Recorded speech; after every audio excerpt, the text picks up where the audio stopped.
friends. Chris Kelly here. Hey, end of the week and time to look at stats. The monthly market action report that our MLS system puts out every year, or excuse me, every month, 12 times a year, just came out this week. And I like to cover it when it does because there's some pretty helpful information in there. We'll just quickly touch on the graphic that I put out every week. So we'll start with that right there. Again, nothing, solds went way up, which is great. It means some things are actually closing. That's a decent increase week over week. Compared to, the same week this time last year, pendings are up, sales are down. Nothing here in and of itself is troubling unless, and I keep saying this, unless I see these kinds of numbers over a period of weeks. 1 week, maybe two, not a big deal. 3 or 4 weeks plus, well, then you start going, okay, what's going on here? Because this is basically a pipeline, right? New listings hitting the market, things getting into contract pending, and they close. So it's just a big funnel. And if there's dramatic change over time, then down the funnel will also end up having dramatic change. Like I said, as a one-off or even a two-off, not necessarily a big deal. Days on the market continues to increase. This is the biggest median number that I think we've had in a while. By and large, the median number has been like 20 or 18. 30 is a pretty hefty increase in days on the market. A bit of an inevitability, but and certainly in the scheme of things, not a crisis. But if you're a seller, it's important that us as real estate professionals are giving you, number one, giving you a good idea of what it's likely going to take from a time standpoint. And number two, building a pricing strategy around the actual time frame. So, when the market was nutty and we had, 5 days was the median days on the market, or 6, like say back here, that's a whole different conversation than a month or 2 months.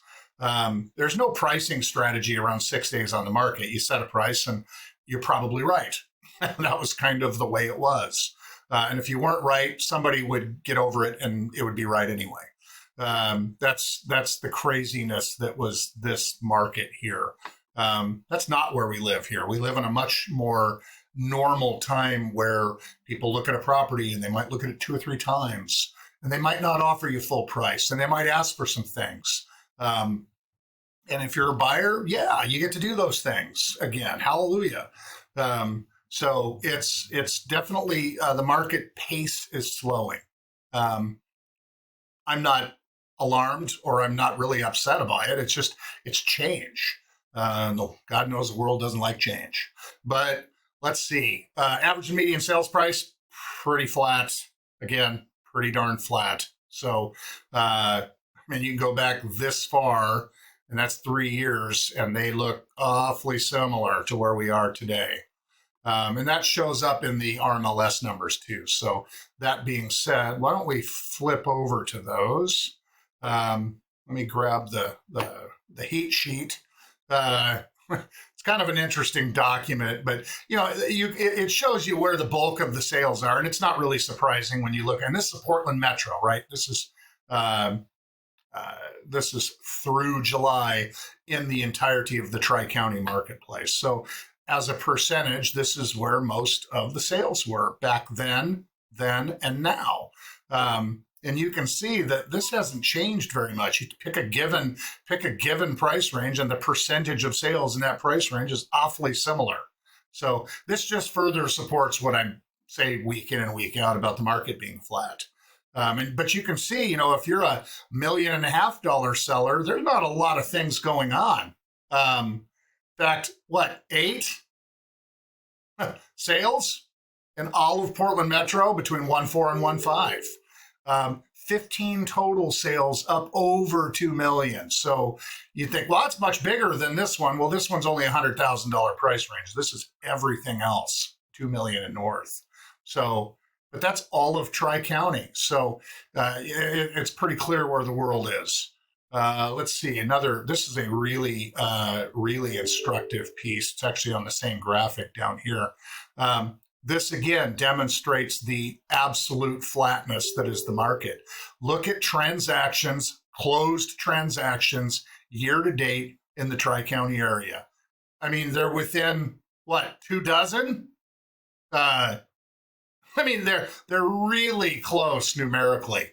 Pending sales, they're within 7 year to date. More listing inventory, but not dramatically. It's what, 700?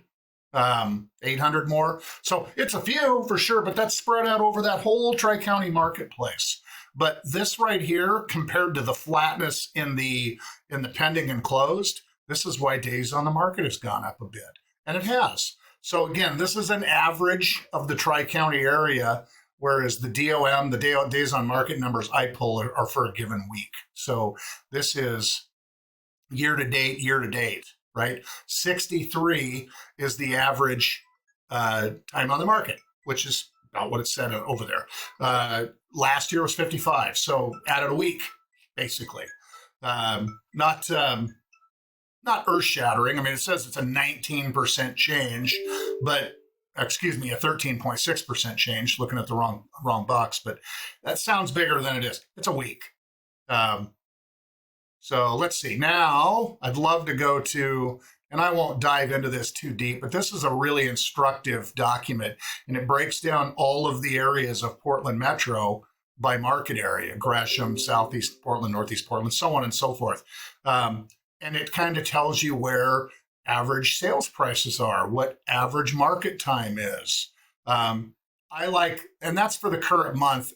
I like year-to-date numbers. This is where I live right here, because this really gives you a picture of over the course of the year, where are we at. So, for example, out where my office is in Gresham, the market's improved by 3%, 3.3. Okay. Oregon City, I think, let me find it here. Yeah, I just looked at this. It's reduced by 0.2%. It's basically completely flat. As the same for Lake Oswego and et cetera. The Mountain has increased 4.5%. So one of the 2 biggest increases year to date of all of the market area. And this is fairly consistent on the Mountain. It's just how it is up there for a lot of reasons that I won't spend a bunch of time getting into. But again, interesting data. And then just the inventory in months document, it has slowly ticked up month after month, right? So that's exactly indicative of the days on the market ticking up. So pace of the market is slowing slightly and changing ever so slightly. I don't find it troubling. I just don't. Interest rates have come down a bit. I was just looking at a rate sheet. Oh my goodness, yesterday or today, I can't remember now, but I think it was today, and rates were pretty decent. I was looking at rates today at 6.25 for regular money and 5 5/8 for FHA money, and just a little under 6 for VA money. That's better. And like I said, if interest rates get to the 5s and they stay there for a while, and there's not some significantly horrible other variable in the world that's keeping people from making decisions where interest rates are concerned, this will move the market along pretty nicely when it starts with a 5. I believe that. So this is a decent drop. I'm assuming this has everything to do with the employment reporting.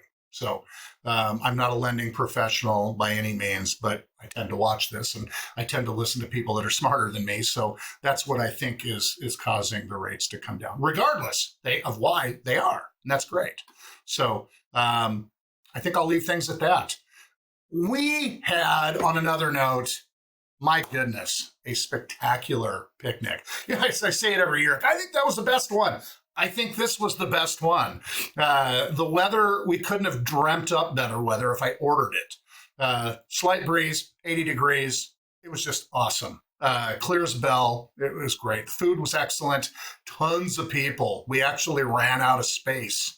And I think we ran out of food. I think we ran out of t-shirts. That never happens. So it was a huge turnout, and I'm glad for everybody that came. And if you couldn't make it, it's summer, people are busy. I get it. It's a lot of fun. If you can come sometime, it would be worth it. I tell you. I'll attach in a separate video some pictures and a little bit of video action that I took. And our main man Nick, who is all things audio video in our world, I think is assembling something pretty cool for us to utilize coming up here soon. So anyway, I'm going to leave it at that for now. Huge thank you for everybody that showed up and had hope you had a great time at the picnic. I mean, we really did. And summer's great. My God, we just have the best weather this year. I don't remember a better summer. Somebody left their sandals and they don't fit me, so they're a little small. If you lost them, contact us.